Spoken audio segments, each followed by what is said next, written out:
नमस्कार। पहली बार राहुल गांधी ने चुनाव आयोग की निष्पक्षता पर कई गंभीर सवाल उठाए हैं और महाराष्ट्र चुनाव में चुनाव आयोग की भूमिका को संदिग्ध बताते हुए बड़े खुलासे किए हैं। क्या है पूरा मामला? आज हमारे साथ भरत जी हैं, भरत जी से जानेंगे। भरत जी, राहुल गांधी ने कहा कि वोटर लिस्ट में बड़ा बदलाव देखने को मिला है, क्या है पूरा मामला? दर्शकों को समझाइए। देखिए प्रज्ञा जी, कर्नाटक के बेलगावी में कांग्रेस वर्किंग कमेटी की बैठक चल रही थी। इस जगह पर 100 साल पहले 26 दिसंबर 1924 को 3 बजे महात्मा गांधी ने कांग्रेस के अध्यक्ष पद की जिम्मेदारी संभाली थी। ठीक उसी जगह पर राहुल गांधी पहुंचते हैं। कांग्रेस वर्किंग कमेटी की बैठक चल रही होती है और इस बैठक के भीतर राहुल गांधी ने पहली बार खुलकर चुनाव आयोग की बेईमानी पर सवाल किए, चुनाव आयोग की बेईमानी पर कटाक्ष किए और कड़ा हमला किया है। राहुल गांधी ने कहा, महाराष्ट्र में जो चुनाव हुए और भारतीय जनता पार्टी को प्रज्ञा जी जो वहां पर अप्रत्याशित जीत हासिल हुई, उस पर उन्होंने कहा कि 2024 के लोकसभा चुनाव के बाद 72 लाख नए वोटर जोड़े गए हैं। इनमें 118 सीटों में से बीजेपी, जहां 72 लाख वोटर जोड़े गए हैं, ऐसी 118 सीटें थी और इन 118 सीटों पर प्रज्ञा जी, इन 118 सीटों में 102 सीटें ऐसी थी जिनमें भारतीय जनता पार्टी जीती है। राहुल गांधी ने कहा कि इसका मतलब है कि कुछ ना कुछ गड़बड़ जरूर हुआ है। आगे राहुल गांधी ने यह भी कहा प्रज्ञा जी कि मतदाता सूची में बड़ा बदलाव किया गया है। महाराष्ट्र की 118 सीटों पर 72 लाख मतदाता 2024 के लोकसभा चुनावों के बाद जोड़े गए, जिनमें 102 पर भाजपा ने जीत दर्ज की। इसको बिल्कुल क्लियर कट राहुल गांधी ने कहा। और राहुल गांधी ने प्रज्ञा जी ये भी कहा कि भारतीय जनता पार्टी की जीत महाराष्ट्र के भीतर संशय युक्त जीत है और ये चुनाव आयोग से मिली भगत वाली जीत है। इसमें मल्लिकार्जुन खड़गे जो थे वो भी मौजूद थे प्रज्ञा जी, और इस बैठक में उन्होंने कहा कि चुनाव नियमों में बदलाव करके सरकार क्या छुपाना चाहती है। मल्लिकार्जुन खड़गे ने ये भी पूछा और कहा कि जिसे साझा करने का आदेश अदालत ने दिया था, वो चुनाव प्रक्रिया में लोगों का विश्वास धीरे धीरे कम हो रहा है और जिसे साझा करने का आदेश अदालत ने दिया था उसको भारतीय जनता पार्टी और चुनाव आयोग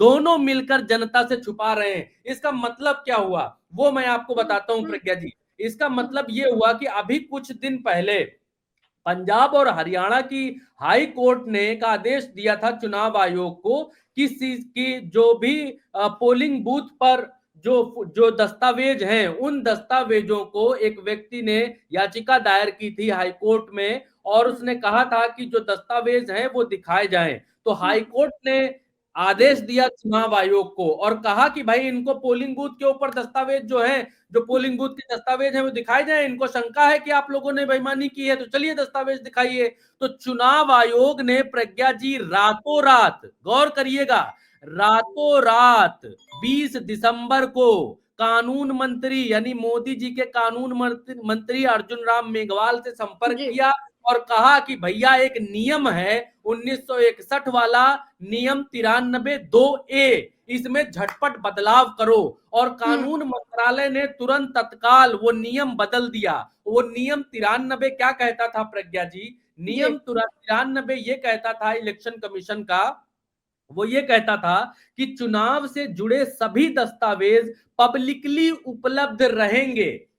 ये कहता था ये नियम, जिसको बदल दिया चुनाव आयोग ने रातों रात। और चुनाव आयोग ने ये नियम 93(2)A बदलकर क्या किया, इसमें कहा कि चुनाव से जुड़े सभी दस्तावेज पब्लिकली उपलब्ध रहेंगे। इसको बदलकर किया कि चुनाव से जुड़े सभी दस्तावेज नियमानुसार पब्लिकली उपलब्ध रहेंगे। तो नियम नियमानुसार कौन बनाएगा और नियम किसके चलेंगे, ये तो पूरा देश जानता है। ये नियम किसके चलेंगे? ये नियम चुनाव आयोग के चलेंगे। जो चुनाव आयोग का नियम है, नियमानुसार का मतलब ये है। आज की तारीख में प्रज्ञा जी आप ये देखिए कि जहां पर वीडियोस की क्रांति आई हुई है, हर व्यक्ति हर चीज को वीडियो में कैद कर लेना चाहता है और वीडियो में कैद करता है। इवन सुप्रीम कोर्ट तक की सुनवाई ऑनलाइन होने लग गई है, वो भी लाइव दिखाई देती है। यहां पर चुनाव आयोग वीडियो फुटेजेस को कहता है कि हम नहीं दिखाएंगे, सीसीटीवी फुटेजेस को कहता है कि हम नहीं दिखाएंगे। और आखिर इसका कारण है सुरक्षा।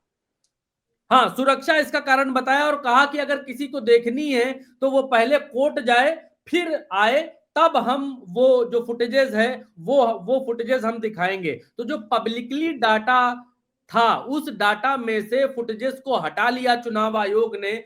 जिस समय पारदर्शिता होनी चाहिए, जिस समय चुनाव आयोग को लेकर संशय है, लोगों के मन में भ्रम है कि चुनाव आयोग बेईमानी कराता है, कांग्रेस खुलकर आरोप लगाती है। अखिलेश यादव ने यहां तक कह दिया कि अगर उत्तर प्रदेश की 80 लोकसभा सीटों में से 80 लोकसभा भी मैं जीत जाऊं, तब भी मैं ईवीएम का बहिष्कार करूंगा, ईवीएम पर भरोसा नहीं करूंगा।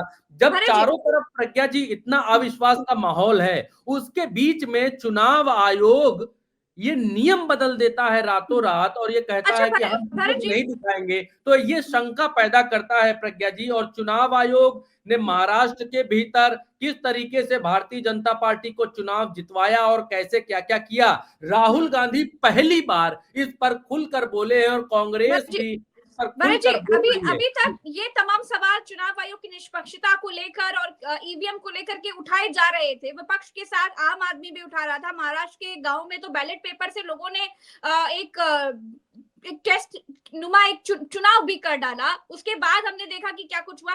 लेकिन अब राहुल गांधी ने खुलकर सामने आकर इलेक्शन कमीशन की निष्पक्षता पर सवाल उठाए हैं। अब आगे क्या होने वाला है उसको आप देख कैसे रहे? ये बहुत गंभीर बात है। प्रज्ञा जी देखिए, अब चुनाव आयोग के ऊपर जिस तरीके के आरोप लग रहे हैं, चुनाव आयोग को तो और निष्पक्ष होने के लिए और पारदर्शी चीजें करनी चाहिए, लेकिन चुनाव आयोग वो नहीं कर रहा है। चुनाव आयोग छुपाता जा रहा है, चीजों को छुपाने पर भरोसा रख रहा है, नियम बदल रहा है। अच्छा, भारतीय जनता पार्टी या इस अमृतकालीय सरकार के लिए जो जिन संस्थाओं ने सबसे ज्यादा काम किया या जिन पर सबसे ज्यादा काम करने का आरोप लगा, उसमें एक ईडी और दूसरा चुनाव आयोग है। आप देखिए कि ईडी ने चुनाव आयोग ने रातों रात नियम बदला। ईडी ने भी अपने अधिकारियों को निर्देश दे दिया कि शक के आधार पर या आपराधिक साजिश के आधार पर किसी की तुरंत गिरफ्तारी नहीं करेंगे जब तक उसकी संलिप्तता को साबित नहीं कर पाएंगे। तो चुनाव आयोग नियम बदल रहा है, ईडी भी अपने नियम, ये कई सारे संकेत देता है इस समय। और दूसरी बात आपने जो कही, जो आपका मूल सवाल है कि कैसे चुनाव आयोग पर लोग भरोसा करेंगे, कैसे भरोसा करें, तो चुनाव आयोग पर लोग कैसे भरोसा करें ये तय चुनाव आयोग को करना है प्रज्ञा जी। चुनाव आयोग चुनाव दर चुनाव, हर चुनाव भारतीय जनता पार्टी की बी टीम बनकर काम करने जैसा व्यवहार करता है, ये दिखाता है। विपक्ष के प्रति जैसा जैसा उसका व्यवहार होता है, उससे अविश्वास जागृत हो रहा है लोगों के भीतर। असंतोष ऐसा है, मैंने एक उदाहरण दिया। हम सबने देखा कि कैसे महाराष्ट्र के गांव में लोगों ने खुद वोटिंग करी, बैलेट पेपर से चुनाव किया, क्योंकि उनको विश्वास नहीं था उनके द्वारा दिए गए वोट्स पर। जब उन्हें विश्वास नहीं रहा, उनको लगा कि उसके साथ खिलवाड़ किया गया, तो लोगों ने स्वयं वोट का एक पूरा प्रोसेस किया, बैलेट पेपर से चुनाव किया, और उसके बाद उन्हें कई धाराएं लगा दी गई वहां पर। जी, वहां 144 लगा दिए गए और पुलिस ने मना कर दिया कि आप चुनाव नहीं कर सकते। जबकि वहां पर लोग न चुनाव आयोग से एक ढेला ले रहे थे, ना एक पैसा ले रहे थे।